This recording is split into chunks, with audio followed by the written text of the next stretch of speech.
Hi hello नमस्कार आदाब सत श्री अकाल। आसन है पूर्ण विश्वास है अच्छे होंगे, स्वस्थ होंगे, मस्त होंगे और अपनी पढ़ाई कर रहे होंगे। जहाँ दोस्तों कहते हैं ना कि मायूस मत होना, जिंदगी से किसी भी वक्त तेरा ना बन सकता है। अगर दिल में हो आग और हौसले हो बुलंद तो तू भी एक दिन सिपाही बन सकता है। आइए आप सभी को स्वागत है शशि सेठ प्रैक्टिस में। जैसा कि आपको पता है, यहाँ पे प्रतिदिन सुबह में 5 बजे सीट प्रैक्टिस के माध्यम से 100 बेहतरीन प्रश्नों का रिवीजन कराया जाता है। यह जो टेस्ट है दोस्त, ज्ञान बिंदु जीएस एकेडमी द्वारा संचालित किया जाता है और यह सीट नंबर हमारा होगा 4। अगर आपको चाहिए इस क्लास का पीडीएफ तो जाइएगा, इसी वीडियो के नीचे डिस्क्रिप्शन है, लिंक दिया हुआ है टेलीग्राम का, उसे आप ज्वाइन कर लीजिए। फ्री ऑफ कॉस्ट वहाँ पे इस क्लास का पीडीएफ प्रोवाइड करा दिया जाता है। देखिए, इस टेस्ट लगाने का खास बात है कि इसका डिटेल सॉल्यूशन दिया हुआ है सारे प्रश्नों का। तो यहाँ से एक प्रश्न से 2-4 एक्स्ट्रा प्रश्न आपको जानने को मिलता है। तो चलिए, इसी आशा, उम्मीद और विश्वास के साथ कि ना थके हैं पाप और ना मैंने हिम्मत हारी है, देखे हैं कई दौर मुश्किलों का, इसलिए आज भी सफर जारी है। अगर आप पहली बार देख रहे होंगे दोस्त इस चैनल को, तो मैं आपसे जरूर आग्रह करूंगा कि इसे आप सब्सक्राइब कीजिए। अगर अच्छा लगता है तो लाइक और अपने दोस्तों के पास शेयर जरूर कीजिए। मैं ऐसा क्यों बोल रहा हूँ पता है? क्योंकि यहाँ पे आपको टेस्ट सुबह में 5 बजे मिल जाता है। जब लोग सो रहे होते हैं उस समय आप 100 बेहतरीन प्रश्नों का रिवीजन कर रहे होते हैं। तो चलिए स्टार्ट किया जाए सेशन को और देखा जाए आज का पहला प्रश्न। पहला जो प्रश्न है, केवल हम आंसर और क्वेश्चन को देखेंगे, ज्यादा डिटेल में हम बात न करेंगे। अगला जो यहाँ पे प्रश्न पूछा जा रहा है कि कोशिका झिल्ली का तरल कृमिर नमूना, जिसे हम उन्नत नमूना, किसके द्वारा प्रतिपादित किया गया था? तो आपको पता है 1972 में 2 व्यक्ति थे जिनका नाम था सिंगर एवं निकोलसन साहब ने ही कोशिका झिल्ली को आपको प्रतिपादित किया था। मैं अगर बात करता हूँ कि कोशिका की अध्ययन किसमें होता है, तो साइटोलॉजी में कोशिका का अध्ययन होता है। कोशिका का पावर हाउस किसे कहते हैं, तो माइटोकॉन्ड्रिया का कहते हैं। कोशिका जो झिल्ली होता है अर्धपरागमय झिल्ली बना होता है। अच्छा, स्लाइडेन एवं स्वान ने किसको प्रतिपादित किया था, तो सेल थ्योरी, जिसे हम कोशिका थ्योरी कहते हैं, उसको प्रतिपादित करने वाला स्लाइडेन एवं स्वान थे। तो इस तरह से ऑप्शन नंबर बी वाला बिल्कुल यहाँ पे करेक्ट हो जाएगा। मैं थोड़ा सा और बड़ा कर लेता हूँ। चलिए, अगला जो प्रश्न यहाँ पे पूछा जा रहा है वह कहता है कि निम्नलिखित में से कौन सा मनुष्य में पाया जाने वाला अवशोषी अंग नहीं है? देखिए, अवशोषी अंग है कौन, तो कर्णपल्ब, त्वचा के बाल, अपेंडिक्स, ये सब अवशोषी है, परंतु किडनी जो होगा ना वो अवशोषी अंग मनुष्य का नहीं है। तो सी एकदम सही हो जाएगा। अगला है कि डबल रोटी के निर्माण में प्रयोग किया जाने वाला कवक है? तो सही जवाब है सेक्रोमाइसेज और बी बिल्कुल करेक्ट हो जाएगा। निषेचन की क्रिया होती है, तो आपको पता है कि निषेचन का क्रिया अंडवाहिनी में होती है, तो डी बिल्कुल करेक्ट हो जाएगा। अनानास का खाने योग्य जो भाग होता है उसे क्या कहा जाता है? तो परिंद पुंज आपको कहा जाता है और लीची का एरिल वाला भाग खाया जाता है, तो ए बिल्कुल इसका सही हो जाएगा। कहता है कि निम्न में से किसे मेडर हेयर ट्री भी कहा जाता है? तो सही जवाब होगा जिंको बाइलोवा, ऑप्शन नंबर सी वाला बिल्कुल करेक्ट हो जाएगा।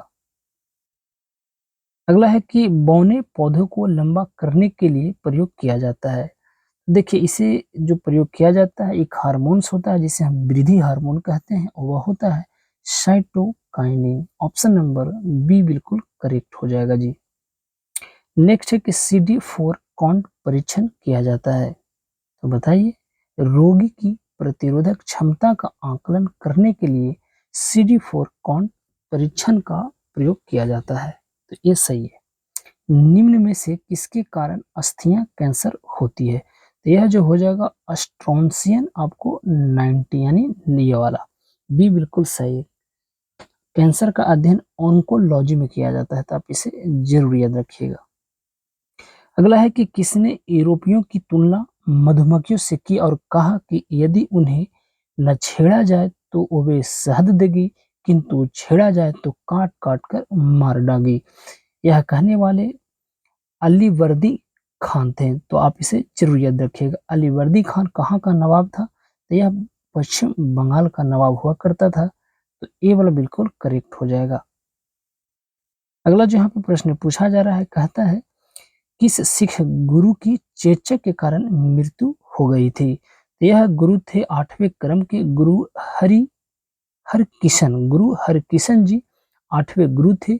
उन्हीं की मृत्यु चेचक के कारण हो गई थी। आप इसे जरूर याद रखिएगा।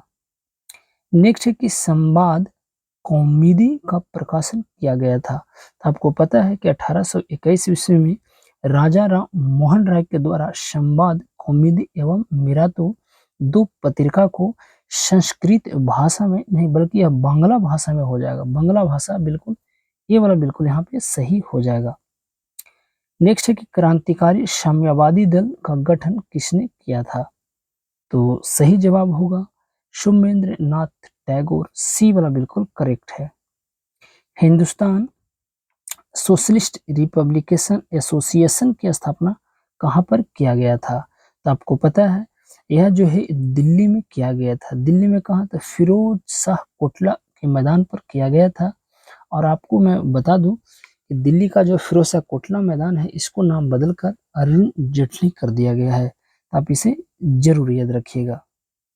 अगला है कि पेरिस की संधि कब हुई थी? तो पेरिस की संधि जो हुई थी 1783 में। तो सी करेक्ट हो जाएगा जी। हड़प्पा सभ्यता का एकमात्र स्टेडियम खेल का मैदान मिला है। तो सही जवाब होगा धौलावीरा। आपको पता है कि धौलावीरा जो है गुजरात में आपको देखने को मिलेगा। अब यूनेस्को की आपको 40वां जो साइट है, यही आपको धौलावीरा है। यह आपको गुजरात में देखने को मिलेगा। आपको पता है कि धौलावीरा हड़प्पा सभ्यता का एकमात्र ऐसा नगर है जो 3 भागों में विभाजित है। आपको पता है कि यूनेस्को जो वर्ल्ड हेरिटेज सेंटर, इसमें भारत की 42 साइटें शामिल है। 39वां जो है ना रामप्पा मंदिर तेलंगाना का, 40 धौलावीरा, और 41वां जो है शांति निकेतन पश्चिम बंगाल का, और 42वां जो है आपको हवेलेश्वर मंदिर कर्नाटका का। UNESCO United Nation Education Scientific Culture Organisation, जिसकी स्थापना 1944-45 में मुख्यालय पेरिस फ्रांस में किया गया था। तो आप इसे जरूर याद रखिएगा। हड़प्पा किस नदी के किनारे अवस्थित है? तो हड़प्पा रावी। लोथल जो था एक पंत नगर बंदरगाह था जो आपको भोगवा नदी के किनारे अवस्थित देखने को मिलेगा। तो आप इसे जरूर याद रखिएगा। अगला है कि गुप्त वंश के शासकों में पहला शासक जिसने चांदी के सिक्के आपको चलाए थे, वह चंद्रगुप्त द्वितीय हो जाए, जिसे हम विक्रमादित्य के भी नाम से जाना जाता है। तो 17 के एकदम सी सही है। नेक्स्ट है कि निम्न में कौन सुहरावर्दी सिलसिले के संस्थापक थे? तो सही जवाब है शेख सियाबुद्दीन। नेक्स्ट है कि शिवाजी के प्रशासन में सेना का सर्वोच्च अधिकारी होता था, उसे हम कहते थे सर ए नौबत। नेक्स्ट है कि मगध सम्राट बिंबिसार को सैनियों क्यों कहा जाता था? क्योंकि अस्थाई सेना बना रखी थी। तो ऑप्शन नंबर ए वाला बिल्कुल सही है। अगला है कि किस क्रांतिकारी पर तुरंत षड्यंत्र मुकदमा चलाया गया था? तो वह जो चलाया गया था योगेंद्र शुक्ल पर। ऑप्शन नंबर बी बिल्कुल सही है। यहाँ पे आपको रीजनिंग से संबंधित यह प्रश्न है मित्र, और इसे आप आराम से जरा देखिए और इसका बताइए कि सही आंसर क्या होगा। तो 22 का जो सही आंसर होगा ऑप्शन नंबर सी वाला बिल्कुल यहाँ पे करेक्ट हो जाएगा। ये भी आपको रीजनिंग से संबंधित आपको प्रश्न दिखाई दे रहा है। इस प्रश्न को आप जब बनाइएगा तो इसका जो सही आंसर निकल कर आएगा ऑप्शन नंबर यहाँ पे देखा जाए तो इसका डॉग वाला बिल्कुल यानी डी बिल्कुल सही हो जाएगा। ये भी रीजनिंग से संबंधित प्रश्न है, बड़ा सिंपल सा प्रश्न है। यहाँ पे जो बताया जा रहा है कि खाली स्थान पर क्या होगा, तो इस प्रश्न का सही आंसर ऑप्शन नंबर ए वाला बिल्कुल करेक्ट हो जाएगा। यहाँ पे आपको दी गई है आकृति, ऐसे आकृति की सहायता से आपको बताना है कि अगली जो है आकृति किस तरह के होगा। तो इसका सही आंसर ऑप्शन नंबर डी वाला बिल्कुल सही हो जाएगा। यहाँ पे आपको इंग्लिश दिया गया है, कहता है कि filling the blanks with suitable question text you are not sure. इस प्रश्न का जो सही जवाब होगा ना 26 का, वह आर यू हो जाएगा। यहाँ पे आपको 27 नंबर जो प्रश्न है, इसका सही आंसर ऑप्शन नंबर ए आपको बिल्कुल सही है। आपको इनकैरेट बर्ड आपको बताना है, तो 28 नंबर जो प्रश्न है इसका ऑप्शन नंबर डी वाला बिल्कुल सही हो जाएगा। 28 के बाद आएगा हमारा प्रश्न संख्या 29। कहता है choose the antonym of the given word. Divert का तो ए सेट हो जाएगा। क्रैक आपको शेम वन अप मीन्स, तो 30 नंबर जो प्रश्न है इसका आंसर आपको ए होना चाहिए। अगला जो प्रश्न यहाँ पे है 31 नंबर कहता है one who settle in another country. तो यहाँ पे जो हो जाएगा ना रिफ्यूजी में, तो वो तो शरणार्थी, तो 31 का आपको सी होगा ना चाहिए। ऑप्शन नंबर सी वाला बिल्कुल करेक्ट है। अगला है कि Bhati a small word find the correct opposite meaning आपको बताना है। तो 32 का जो सही आंसर लगाया the word is very large. Option number D वाला बिल्कुल करेक्ट है जी। चूज द करेक्ट आपको यहाँ पे सफिक्स बताना है, तो इसका सही आंसर ऑप्शन नंबर बी सही है। There is some milk in the cup, यानी कप में थोड़ा दूध था, कुछ दूध था, तो यहाँ पे बी वाला बिल्कुल सही है। अगला नंबर जो प्रश्न है कहता है कि जवाहरलाल नेहरू ने उद्देश्य प्रस्ताव कब प्रस्तुत किया था। तो 13 दिसंबर 1946 को जवाहरलाल नेहरू ने ही आपको उद्देश्य प्रस्ताव पेश किए थे। आपको पता है कि 9 दिसंबर 1946 को अस्थायी अध्यक्ष सचिदानंद सिन्हा जी को चुना गया था, जबकि 2 दिन बाद 11 दिसंबर 1946 को भारत के रहे प्रथम राष्ट्रपति डॉक्टर राजेंद्र प्रसाद को अस्थायी अध्यक्ष चुना गया था। मैं एक प्रश्न पूछता हूं आपसे कि डॉक्टर राजेंद्र प्रसाद की समाधि स्थल कहाँ है। देखते हैं कौन कमेंट के माध्यम से हमें इस प्रश्न का जवाब देंगे। अगला है कि निम्न में से किस वाद में प्रस्तावना के विषय में यह कहा गया कि यह संविधान की मूल आत्मा है, सशक्त यानी शाश्वत है और अपरिवर्तनीय है। देखिए इस प्रश्न का जो सही जवाब होगा ना, कहा गया था तो गोलकनाथ बनाम पंजाब मामले 1967, परंतु स्वीकार किया गया, कहा गया कि प्रस्तावना जो है संविधान का मूल आपको आत्मा है। यह जो कहा गया था केशवानंद भारती बनाम केरल राज्य, जो सबसे बड़ी बेंच आपको बैठी थी 13 जजों की, जिसमें 7-6 से आपको फैसला आया था। तो ऑप्शन नंबर बी यहाँ पे बिल्कुल सही हो जाएगा। अगला जो यहाँ पे प्रश्न पूछा जा रहा है कहता है कि संविधान के किस अनुच्छेद में राज्य के साथ साथ प्राइवेट कंपनियों को आदेश है कि पूर्णतः राजनिधि से पोषित जनता के लिए कुओं, तालाबों, सार्वजनिक समागम आदि स्थानों पर किसी के साथ भेदभाव नहीं करेगा, यानी भेदभाव नहीं करेगा। तो आर्टिकल 15(2) में है, तो डी बिल्कुल सही है।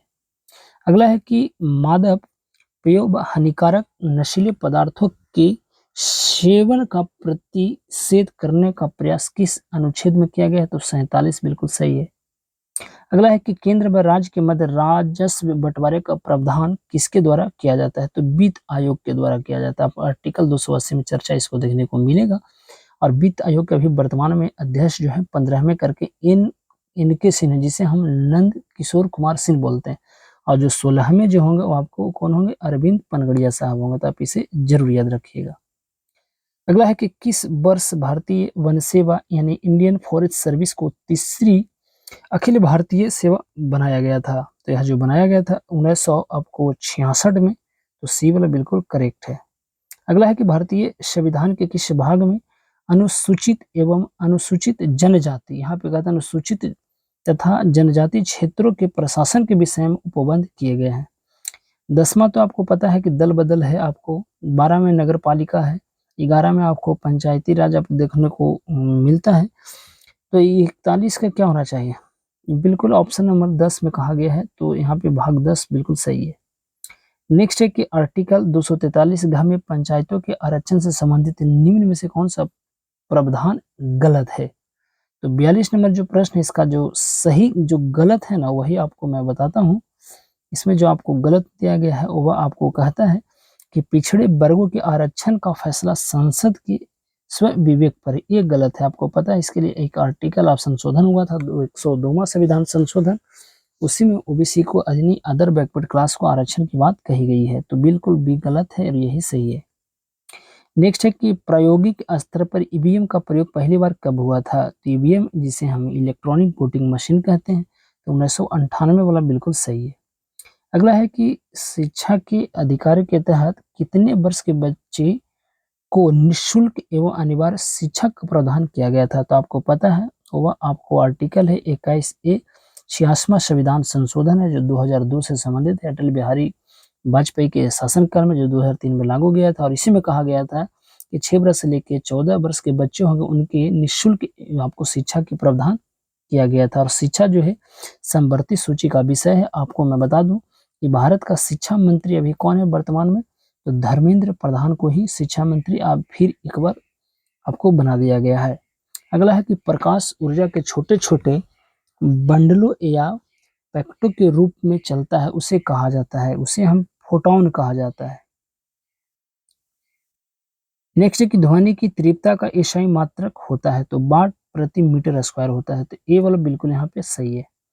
नेक्स्ट है कि जब दो भिन्न भिन्न धातुओं के तारों के सिरों को जोड़कर एक बंद परिपथ बनाते हैं तथा इस परिपथ की संधियों को अलग अलग तापों पर रखते हैं तो परिपथ में धारा बहने लगती है। जिस ताप विद्युत धारा को इस प्रभाव को क्या कहते हैं, तो इसे हम सीबेक प्रभाव कहते हैं। विद्युत धारा जो पता है, विद्युत धारा को मापने के जो यंत्र है उसे हम एमीटर कहते हैं। आप इसे जरूर याद रखिएगा। अगला है कि प्रत्येक पूर्णिमा को चंद्र ग्रहण दिखाई नहीं देता, बिल्कुल नहीं देता, परंतु चंद्र ग्रहण जो लगता है वो जब भी लगेगा तो पूर्णिमा को ही लगेगा। क्यों नहीं दिखाई देता भाई, तो पृथ्वी का कक्षतल चंद्रमा के कक्षतल के साथ 5 डिग्री कोण आपको बनाता है। चंद्र ग्रहण कब लगेगा, जब सूरज और चंद्रमा के बीच पृथ्वी आ जाए तो चंद्र ग्रहण लगता है, जिसे हम कहते हैं शेम, SEM।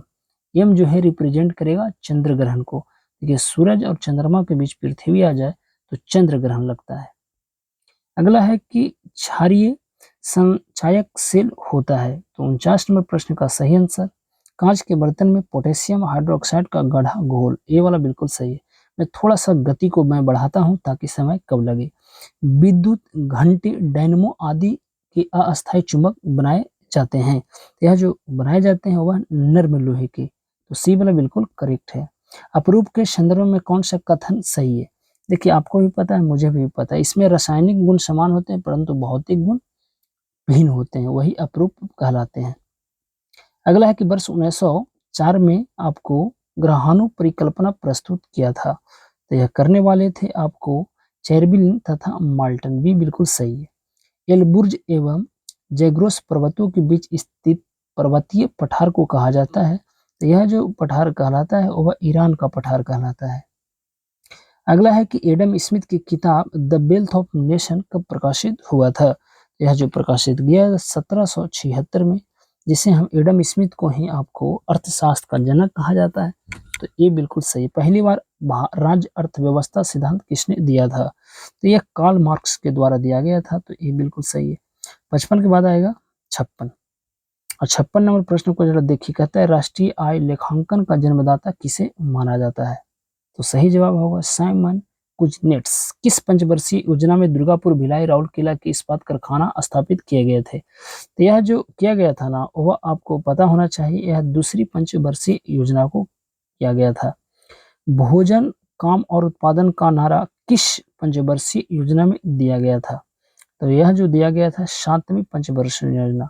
मूल्य वर्धित कर जिसे बैट सबसे अंत में किस राज्य में लागू हुआ था, तो यह उत्तर प्रदेश में सबसे अंत में लागू किया गया था।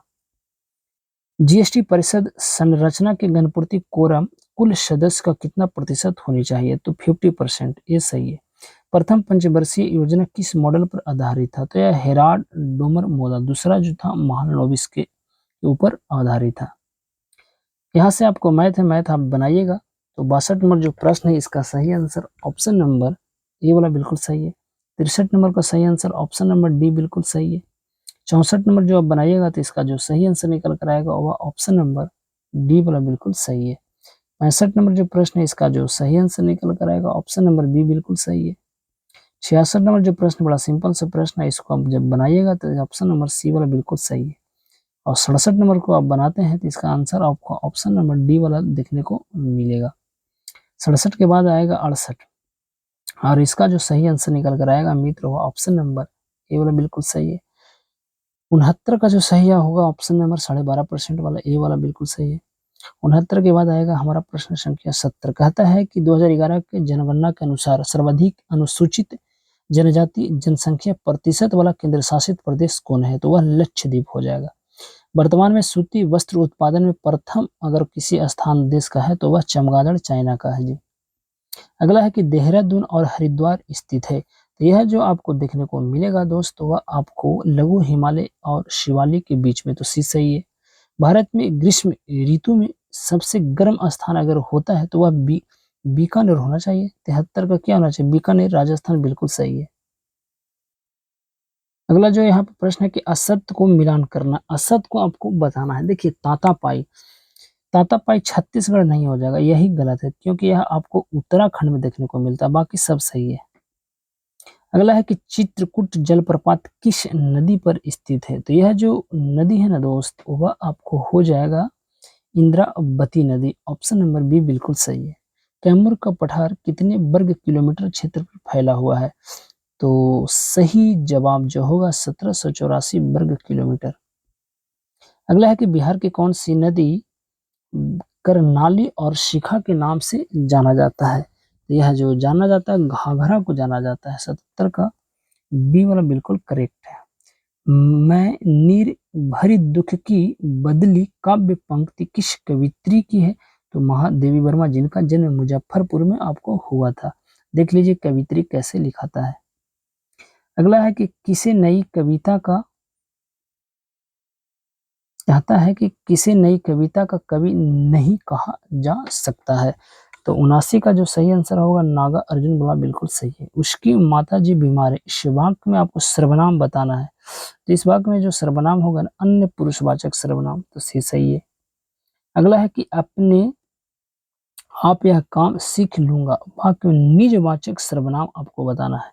तो देखिए आप यहाँ पे बिल्कुल निजवाचक सर्वनाम होना चाहिए। नेक्स्ट है कि कर्म के आधार पर क्रिया के कितने भेद हैं? तो 2 भेद हो जाएंगे। अगला है कि सदा एक सा रहना अभावर्त की उपयुक्त लोकार्थ क्या है? तो इसका जो सही मुहावरा हो जाएगा ना, मुहावरा नहीं बल्कि एक आप लोकीति है, डांक के 3 पात, बिल्कुल सही है। अगला है कि कामायनी की रचयिता जयशंकर प्रसाद इस वाक्य में किस प्रकार की अशुद्धि है? तो देखिए वचन संबंधी जो है आपको अशुद्धि दिखाई दे रहा होगा। 84 का क्या होगा? वचन नहीं होगा, बर्तनी हो जाएगा। तो बर्तनी संबंधी आपको अशुद्धि दिखाई दे रहा है, तो यहाँ पे 84 का बी वाला बिल्कुल सही है। कौन सा शब्द हमेशा एक वचन में प्रयुक्त होता है? तो यह जो होता है वह आपको हो जाएगा माल, ऑप्शन नंबर ए वाला बिल्कुल सही है। 85 के बाद आएगा हमारा प्रश्न संख्या 86, कहता है कि रदर्सफोर्ड के नाभिकीय सिद्धांत के अनुसार असत्य कथन को आपको बताना है।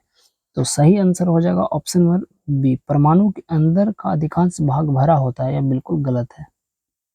अगला है कि रेडियो सक्रिय पदार्थ की अर्धआयु का संबंध आपको सत्य बताना है। तो सारे समान है, सारे विकल्प इसका सही है, यानी उपयुक्त डी वाला बिल्कुल करेक्ट हो जाएगा। विद्युत चुंबकीय प्रेरण का नियम किसने दिया था? तो यह देने वाले एक व्यक्ति थे जिनका नाम था फैराडे। सबसे प्रबल ऑक्सीकारक पदार्थ है, यह जो हो जाएगा ना फ्लोरीन हो जाएगा। अगला है कि फ्लैश बल्बों में नाइट्रोजन गैस के वायुमंडल में किस धातु का तार रखा रहता है? तो 90 नंबर प्रश्न, इसका सही answer option number C magnesium वाला बिल्कुल करेक्ट हो जाएगा। विस्की, जिसे हम रम और विस्की बनाने में निम्न में किसका प्रयोग किया जाता है? ब्लू आइस का किया जाता है, तो भी सही है। कार्बोहाइड्रेट का सामान्य सूत्र क्या होता है? कार्बन एवं हाइड्रोजन के सहयोग से बने यौगिक को हाइड्रोकार्बन कहा जाता है, तो इसका सही आंसर ऑप्शन नंबर ए वाला बिल्कुल सही है। अल्ट्रा लो सल्फर डीजल के रूप में जाना जाता है, तो सही जवाब सी2 डीजल। शहद की मक्खी के मुंह में मुख्य रूप में रहता है, तो इसमें जो रहता है वह आपको मीरीसील आपको पोमीटेंट, यानी डी वाला सही है। अगला है कि आरडीएक्स आपको अगर रासायनिक यहाँ पे नाम पूछा है तो आरडीएक्स का रासायनिक नाम जो हो जाएगा ना साइक्लोट्राई मिथिलीन ट्राइनाइट्रोएमीन, यानी बी वाला सही है। जनजातीय गौरव दिवस कब मनाया जाता है? बहुत दिवस आपको याद किए होंगे, बताइए जरा, लगाइए दिमाग। 15 नवंबर। अगला जो प्रश्न है कि चंद्रयान 3 को सफलतापूर्वक पूरा करने में इस सोमनाथ इसरो के अध्यक्ष थे, 10वें क्रम के थे, बिल्कुल। तो प्रोजेक्टर डायरेक्टर बताना है, तो मोहन कुमार थे। आपको पता है कि एलवीएम थर्ड, M4 से इस रॉकेट को 23 जुलाई को छोड़ा गया था श्रीहरिकोटा आंध्र प्रदेश सतीश धवन अंतरिक्ष केंद्र से 2:35 पर। तो आप इसे जरूर याद रखिएगा। 23 जुलाई को 14 कितना जुलाई को छोड़ा गया आप बताइएगा जरूर इसे। अगला जो प्रश्न यहाँ पे कहता है कि तुर्की एवं सीरिया में आए भूकंप से प्रभावित लोगों की मदद के लिए भारत सरकार द्वारा कौन सा ऑपरेशन चलाया गया था? दोस्त चलाया गया था। 22वें विधि आयोग के अध्यक्ष कौन है? ऋतुराज अवस्थी हैं। तो आप इसे जरूर याद रखिएगा। आज का अंतिम जो प्रश्न है दोस्त कि मरचा चावल किस राज्य का उत्पादक है जिसे जीआई टैग प्राप्त हुआ? तो मरचा का है या कतरनी का है, यह दोनों जो है जीआई टैग बिहार के आपको दिया गया। आपको पता है जीआई का मतलब होता है ज्योग्राफिकल इंडिकेशन, जिसे हम भौतिक संकेतक कहते हैं। यह जो है भारत सरकार का एक मंत्रालय है जिसे हम वाणिज्य एवं उद्योग मंत्रालय के नाम से जाना जाता है। उनकी मंत्री पीयूष गोयल को बनाया गया है। इसी मंत्रालय के द्वारा जीआई टैग प्रदान किया जाता है। और कितने वर्षों के लिए किया जाता है? तो यह जो है आपको 10 वर्षों के लिए किया जाता है। तो आप इसे जरूर याद रखिएगा। 1900 इसका 99 का अधिनियम है। तो ऑप्शन नंबर ये वाला बिल्कुल सही हो जाएगा। तो यह था हमारा आज का सेट। आपको सेट कैसा लगता है तो आप हमें कमेंट के माध्यम से जरूर बता सकते हैं। तो चलिए यहाँ पे देते हैं अपनी वाणी को विराम और लेते हैं आपसे विदा इस वादे के साथ कि फिर मुलाकात होगी। जब तक के लिए आप सही रहें, स्वस्थ रहें, मस्त रहें, अपनी पढ़ाई करते रहें। तो अब हमें दीजिए इजाजत। नमस्कार।